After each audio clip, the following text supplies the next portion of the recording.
Hi there, welcome to 5 to Thrive. My name is Rebecca Matthews. I am the transformation coach and the founder of the Mind and Body Co. 5 to Thrive is a quick 5-minute tutorial where I share tips, tricks and strategies to help you truly create a life you love. And today I wanted to talk to you about the 6 basic boundaries we need to put in place in our lives. Now, boundaries are such an essential part of creating a really healthy mindset, because basically what you're doing is you're putting a fence around your happiness and you're saying, you know what? No one else can impact the way I feel, and I am going to protect my own thoughts, my own feelings, and my own values from anyone or anything that may come in and challenge that. So it's essentially in the workplace, you wouldn't let people behave or treat you in a way that you don't believe is okay.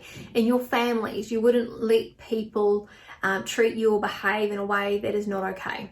And when we have healthy boundaries and we put really good healthy boundaries in place, we actually lead by example, and it's quite amazing how many people around us will start to see the shift we make in ourselves and start to put some healthy boundaries in place for themselves. Now, boundaries are a massive scary thing for so many people, and there's some really simple boundaries to start putting in place, and I've got a list here that I want to share with you.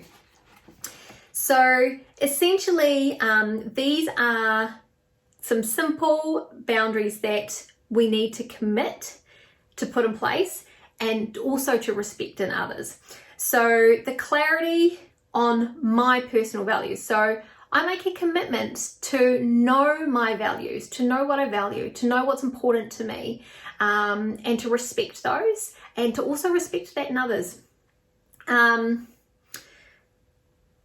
When we are meeting people, to, basic manners, greetings, saying goodbye, saying thank you, they are boundaries that and expectations that you put on yourself, but also, if other people have those boundaries as well, equally important to respect those in others.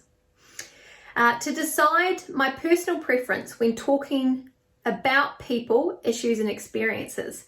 So this is really key, and this is quite a common one, is that we will have things that we don't like to talk about, that we're not comfortable talking about, and that we're not comfortable talking about on our behalf. A really obvious one is, for lots of people, they don't like talking about their sex life or their intimate relationships. I don't want to talk about it. If I don't want to talk about it, I sure as hell don't want my friends or my family talking about it for me on my behalf. So that's a really important one. What are the things that you're okay with sharing? And what are the things that you're not?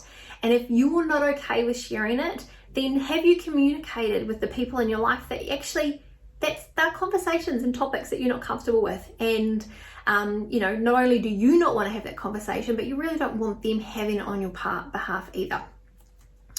Ensure my needs are met around being heard and having people be interested in me and what I have to say. So again, this is one that goes. These all go both ways, but this is a really key one for going both ways, is that when I'm talking, I have a boundary around people talking over me. So in response or in exchange, I then have to have a boundary around me talking over other people. So if it's not okay for people to talk to me, it's not okay for me to talk to other people. There will be certain ways. Maybe you're somebody who doesn't like swearing or profanity or certain language, slang, whatever it might be. And so if you're not okay with that, again, are you communicating that? Do people know, or do you just get really irritated when people use that language around you? Do they know why you get irritated? Have you ever let them know that that's not okay? Equally, if it's not okay for you, or then obviously don't behave that way for others. But equally, have you actually stopped and thought about what is okay and not okay for the people that you communicate with? Because if you haven't communicated what your boundaries are around language and the way we engage, then maybe they haven't communicated the way that they like to be engaged with either.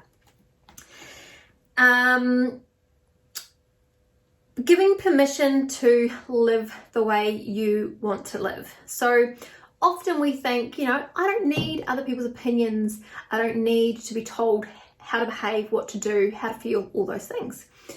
And we are very, we know we're very clear on the way we react when those things happen. But have we communicated? The really essential thing around having healthy boundaries is having a strategy to clearly communicate with others when a boundary is in place and when it's been breached. But you can do that in a really healthy, functional way. You don't have to fly off the handle to communicate your boundaries being breached. Equally, if you're somebody who doesn't like receiving criticism or feedback, don't be out there in the world giving it freely. You essentially are setting the standards for how you want to be treated. So if you're not okay receiving it, you sure as hell shouldn't be out there giving it. And then generally what your preferences are in life. Around sexuality, around behaviors, around relationships, around family life.